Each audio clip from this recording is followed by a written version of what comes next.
So, according to THR yesterday, which this did drop when we were on stream, and I know some of you guys brought it up to me, we sort of skimmed it. It was a huge article, sprawling, very dense, felt like a lot of Hollywood goobly glob talk. However, within that discussion, there was an interesting update as far as the future of Star Wars. Now, we know that Kathleen Kennedy is retiring. You know, not from making movies. She'll die making movies, motherfucker. Don't you forget. But she is retiring from being the president of Lucasfilm. Okay, this come out as a big thing, obviously. And there's a lot of rumors around it. A lot of rumors surrounding it. A lot of questions, tension, drama with regards to this. And to be completely fair, like I'm gonna tell you, Jeff Snyder had this right, in his newsletter when he broke this down. I also think, by the way, that not Justin, but Belloni, what's the guy's name? Matt Belloni, I think is how you say his name. He had it right too when he first scooped this on Puck about her retiring. I think he was accurate, dude. Like Kathy's playing a sort of game of messaging, framing, PR, but those two guys were I think spot on their reporting. So one of the things that was interesting, I think Jeff said it could be Favreau at the time. He was like, yeah, it could be Favreau. I don't think so. I think it'd probably be more I remember because Jeff said it probably wasn't going to be Favreau. And the reason Jeff cited was because Favreau makes more money to make a movie than James Gunn is getting paid to run the entire studio. So, it's a little like the RDJ thing where you have these like legacy contracts that kind of build up over time. Johnny Favs is like a fucking legend. And at this point, if you want Johnny Favs to make a movie, you're going to pay him primo numbers, okay? And so, from that perspective, I think Jeff said he did not see John stepping away from that to do more work for less money and more headaches and, run the studio. So at the time, Jeff said he thought it would probably be Carrie Beck and Dave Filoni. So credit to Jeff. It appears that he was onto something. Maybe he heard something. He framed it in an interesting way. But yeah, he had this early on. Now, I also got to say, man, there's this other side of this too, where I had a source reach out to me, very good source. You guys will recall I did that big video, ton of scoops about Ahsoka season 2. I talked about the Darth Maul show, and this was before Celebration. A lot of the shit that I talked about proved to be correct. So this is a very good source. And what that source told me was John is not doing the shit because he does not like Kathy, and he is not liking what is going on there. And whenever his contract is over, he is gone. Okay? So he's not just not going to help run Lucasfilm. He's probably gone from Star Wars within the next couple of years, So that also appears to be true because yesterday THR basically, they don't talk about Favreau at all, right? So here's what they say here. Dave Filoni is reportedly a top candidate to co-run Star Wars after Kathleen Kennedy leaves. Current thinking is that he'd co-head Lucasfilm with executive Carrie Beck. Okay. Some worry he's too steeped in Star Wars lore. Imagine that being like a negative or whatever. Risking the brand losing broader audiences. One Disney insider said he's not the Andor guy, he's the Ahsoka guy. So let me just ask you guys, okay, straight up. Doesn't this feel like the Civil War comments? Doesn't this feel like the overhaul thing? Doesn't this feel like what I've been telling you for months and months and months? So THR reaches out to insiders, and the insiders are saying he's too steeped in Star Wars lore. Imagine the chief creative officer, the protege of George Lucas, and the next co-president, and insiders within that exact studio are saying we're worried that he's too steeped in Star Wars lore. Unbelievable. Risking brand losing broader audiences. What does that sound like to you, chat? That sounds like exactly what I've been talking about. That is the divide. One Disney insider said, he's not the Andor guy, he's the Ahsoka guy. Okay, we're doing this. Can't you see what's happening here?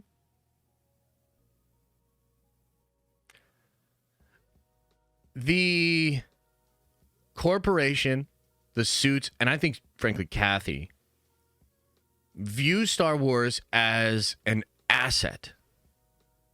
A thing within the cupboard of the Walt Disney Company. And a thing that needs to justify being in said cabinet. And the way they view that is completely through an audience, business, corporate suit lens. Okay?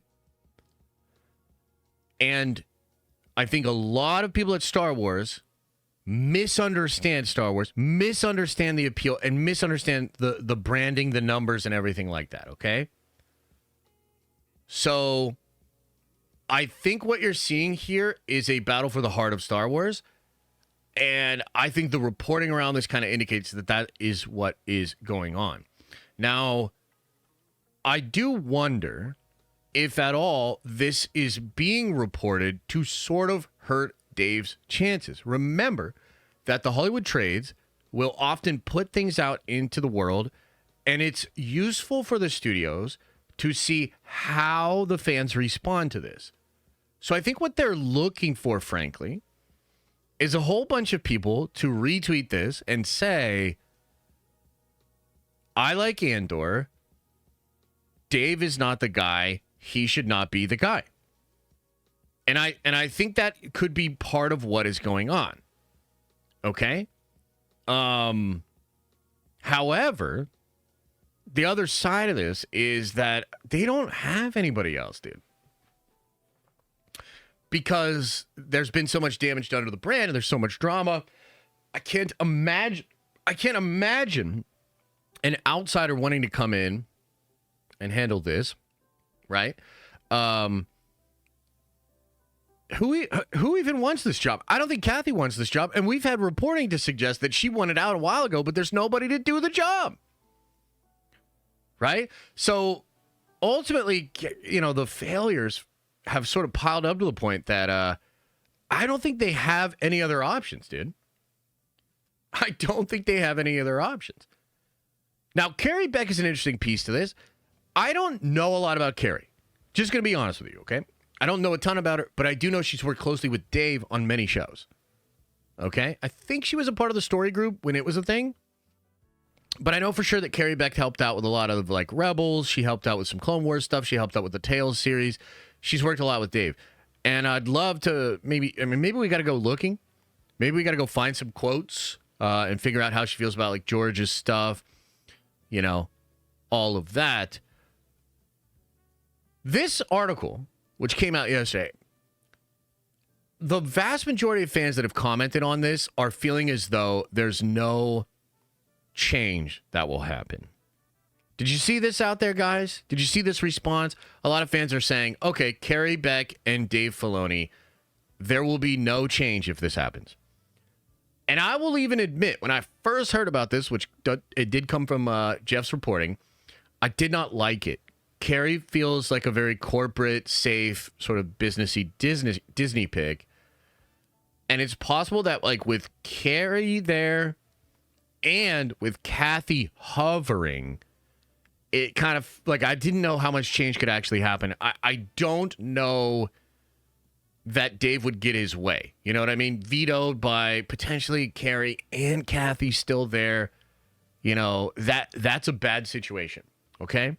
And so I totally understand that a lot of people view this move and they're like, no change will happen, okay?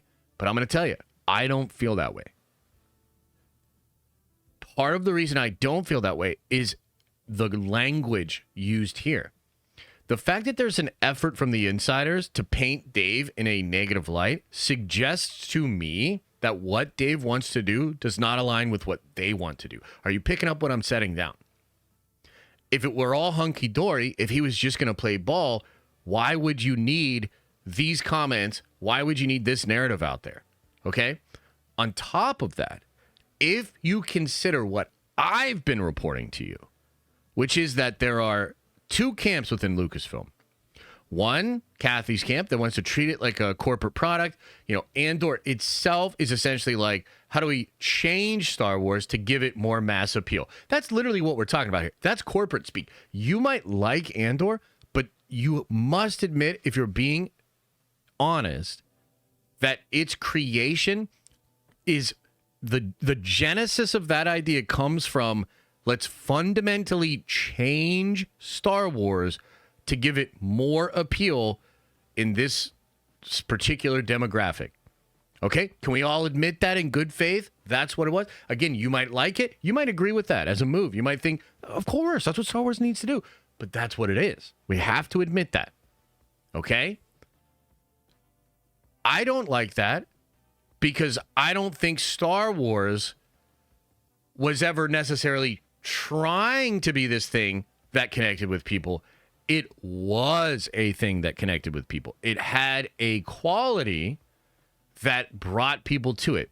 They didn't, I guess what I'm trying to say is this. They didn't spend $4 billion on Star Wars because they thought they could turn it into something with mass appeal. They paid $4 billion for Star Wars because it had mass appeal. They themselves, in a similar boat to Marvel, has actually squandered that a little bit. The state of Star Wars now is at least, I would say 50-50, maybe more, Kathy's fault. Maybe Disney's fault. You know, the suits. Not letting Michael Arndt cook with the scripts. Having Ryan begin his movie before the first JJ movie was completed. Firing Colin Trevorrow, like all of these things. Like, dude, the state of Star Wars is rocky and shaky now because of what they've done. It was literally better when they first bought it. Look at the sales, Force Awakens, etc. Okay, so to me, I look at this story. I look at the comments made by David Celebration. I look at the comments that my source told me, and then I look at the reporting here, and I'm actually encouraged. I actually think this could point to some serious changes going on. And as I continue to say to you guys, the big thing that will decide this is once she is out of that office, officially out, what happens? Because, yes, she's claiming right now she will linger. She's claiming she will produce. She's claiming she will be there, hovering over everybody, which sounds very similar to Bob Iger and Bob Chapek, which Iger never even moved out of his big office. It's like crazy, right? So, just given everything that I've heard, I'm still hopeful that big change happens. And I'm still hopeful that it happens through Dave, and I'm still hopeful that it will happen when she steps down. Right? So the more I talked about this, man, the more I thought about it. Because yesterday I was like, it's kind of a nothing burger. But then I looked at the language used here. And I'm like, man, it's so interesting how they're like trying to take shots at Dave in the Hollywood trades. He's the guy. And yet they're trying to besmirch him. Like, what's that about? And the more I thought about it within the context of everything we've been discussing, I'm actually optimistic. I'm optimistic. So we'll see. We're going to find out, chat. And we're going to find out together. And I just want to give you an angle on this because I know a lot of people are saying it's doom and gloom. A lot of people are saying it doesn't really matter. It's not going to change anything, et cetera, et cetera. I feel differently. I feel like there is hope. Thanks for watching. And if you like this clip, smash a like on the actual video and subscribe to this channel. That way more of these clips get into your feed. I've also linked the full episode below if you want to check out the entire thing, including the Q&A we do with fans. You can also watch this show live. We do it live Monday through Friday at 11 a.m. Eastern time. And you can also find all of my content, including the videos I put on my main YouTube channel on the podcast feed.